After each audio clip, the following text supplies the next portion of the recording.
మిమ్మల్ని అందరినీ కూడా నేను గమనిస్తూ వచ్చా. ఇక భవిష్యత్ మనదే అనే తిరుగులేని ఆత్మవిశ్వాసం మీ అందరి ముఖంలో కూడా కనిపిస్తా ఉంది.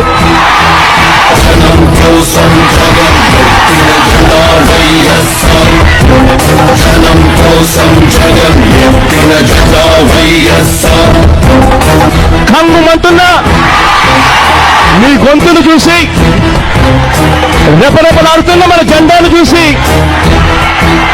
మీ ఆత్మవిశ్వాసాన్ని చూసి చంద్రబాబు నాయుడు గారి గుండెల్లో రైళ్లు పరిగెత్తా ఉంటాయి ఈ పాటికి. జనం కోసం జగన్ ఎత్తిన జెండా వైఎస్ఆర్, జనం కోరిన జగన్ ఇచ్చిన ఎజెండా వైఎస్ఆర్. కదలిరా, కలసిరా.